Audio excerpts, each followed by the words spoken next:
Bab 530. Aku hanyalah seorang pesuruh yang mengantarkan pesan, yang ku mau nggak banyak kok.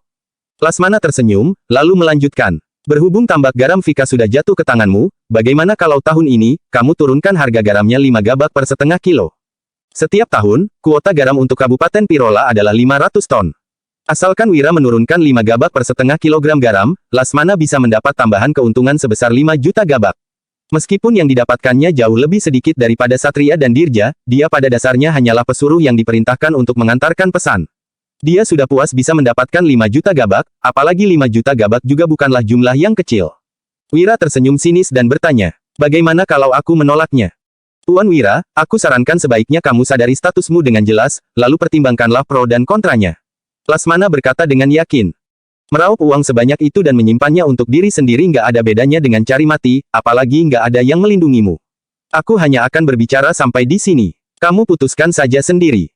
Wira pun tersenyum melihat Lasmana yang berani mengintimidasinya. Kemudian, dia berkata, maaf, tapi pulanglah. Lasmana mengira Wira akan takut pada ancamannya. Selain itu, Lasmana juga hendak langsung memeras uang Wira sebesar 100 juta. Sebelumnya, saat bangsa Agrel menyerang kota pusat pemerintahan Jagabu, tidak ada satupun dari orang-orang ini yang maju. Wira sendiri yang harus mengambil risiko untuk menghadapi semuanya. Setelah Wira mendapatkan keuntungan, orang-orang ini malah ingin memerasnya. Apa mereka kira Wira itu orang lemah yang bisa ditindas seenaknya hanya karena istana menurunkan dekret seperti itu? Apa katamu? Ekspresi Lasmana langsung berubah. Dia berkata dengan dingin. Jangan nggak tahu diuntung. Kalau aku sebarkan berita ini ke seluruh kota pusat pemerintahan, menyesal juga nggak ada gunanya lagi. Kamu memang bisa kembali ke Kabupaten Uswal, tapi bisnis sabun, gula, dan pedang treksamu nggak akan bisa dilakukan di Lokana, apalagi di kota provinsi.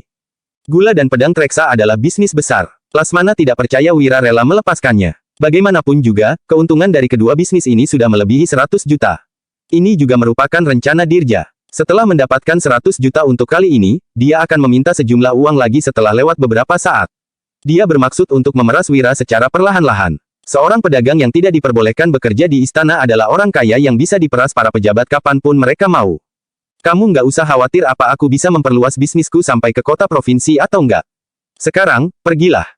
Wira berkata dengan dingin, aku khawatir aku nggak bisa menahan diri untuk nggak menamparmu kalau kamu terus berada di sini. Sikapmu yang sombong dengan mengandalkan kekuasaan orang lain terlihat sangat menyebalkan. Hanya seorang pesuruh malah berani mengancam Wira dengan mengandalkan dukungan orang di belakangnya. Ekspresi Lasmana langsung berubah menjadi dingin. Dia berkata, Tuan Wira, kusarankan sebaiknya kamu pikirkan baik-baik dulu sebelum menjawab. Jangan lupa, ini adalah Kabupaten Pirola. Keluarga Pangestu. Plak. Sebelum Lasmana menyelesaikan ucapannya, Wira sudah tidak tahan dan menamparnya. Sialan, beraninya kamu menamparku. Lasmana langsung murka dan menerjang ke arah Wira bagaikan seekor hewan buas yang marah. Dia adalah tuan tanah di Kabupaten Pirola. Tokoh sehebat apapun yang melewati tempat ini juga harus menghormatinya. Namun, Wira malah berani menamparnya. Hanya saja, sebelum Lasmana sempat mendekati Wira, sebilah pedang treksa sudah menodong lehernya. Danu menatap Lasmana dengan pandangan membunuh dan berpikir dalam hati. Kalau orang ini berani menyentuh kaki Wira, akan langsung kupenggal kepalanya. David juga membawa sekelompok prajurit tua dari pasukan Zirah Hitam dan menyerbu masuk dengan garang. Mereka sudah mendengar dari luar bahwa para pejabat korup ini ingin memeras uang Wira. Jika bukan berkat Wira, kota pusat pemerintahan Jagabu pasti sudah jatuh ke tangan bangsa Agrel dan orang-orang ini mungkin sudah terbunuh. Namun, mereka malah bersikap seperti ini terhadap Wira. Bagi mereka, pahlawan yang berjasa besar bagi kerajaan seharusnya dihormati tidak peduli kemanapun dia pergi. Alhasil, baik Dirga maupun Wira malah tidak mendapatkan perlakuan yang baik dari istana. Orang yang satu gugur karena difitnah, sedangkan yang satunya lagi malah dilarang bekerja untuk istana.